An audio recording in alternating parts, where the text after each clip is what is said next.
గాలిలో యోగా అదెలాగా? పూర్తి వివరాలకు చదవండి రేపటి సాక్షి దినపత్రిక. నటి రియా చక్రవర్తి పాడ్కాస్ట్ లో ఆమిర్ ఖాన్ తన వ్యక్తిగత జీవితం గురించి ఆసక్తికర వ్యాఖ్యలు చేశారు.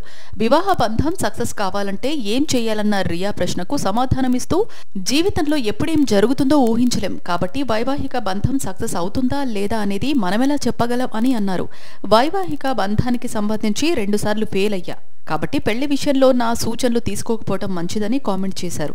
తనకు ఒంటరిగా జీవించడం ఇష్టం ఉండదని, నాకంటూ ఓ భాగస్వామి ఉండాలని కోరుకుంటానన్నారు. ఒకరితో కలిసి ఉండటం, ఇష్టాలు కష్ట సుఖాలు వారితో పంచుకోవటం నాకిష్టం. నా మాజీ భార్యలు రీనా, కిరణ్తో మంచి అనుబంధం ఉంది. నా దృష్టిలో తామంతా ఒకే ఫ్యామిలీ అని చెప్పుకొచ్చారు. మరి మరో పెళ్లి చేసుకునే అవకాశం ఉందా అని అడగ్గా, నా వయసు 59. ఇప్పుడు మళ్ళీ పెళ్ళంటే చాలా కష్టంగా ఉంది. ప్రస్తుతం నాకెన్నో బాధ్యతలు ఉన్నాయి. కుటుంబం, పిల్లలు, స్నేహితులతో రీకనెక్ట్ అయ్యా. నాకెంతో ఇష్టమైన వారితో సంతోషంగా సమయాన్ని ఆస్వాదిస్తున్నా. అందుకు ఆనందంగా ఉన్నా. నన్ను నేను మరింత ఉన్నతంగా మార్చుకునేందుకు ప్రయత్నిస్తున్నా అని ఆమిర్ ఖాన్ తెలిపారు. 1986లో రీనా దత్తాను ప్రేమించి పెళ్లాడారు ఆమిర్ ఖాన్. పరస్పర అంగీకారంతో 2002లో విడాకులు తీసుకున్నారు.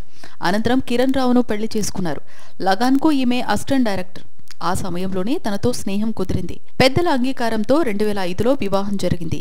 మ్యూచువల్ అండర్స్టాండింగ్తో 16 ఏళ్ల వైవాహిక బంధానికి 2021లో స్వస్తి పలికారు.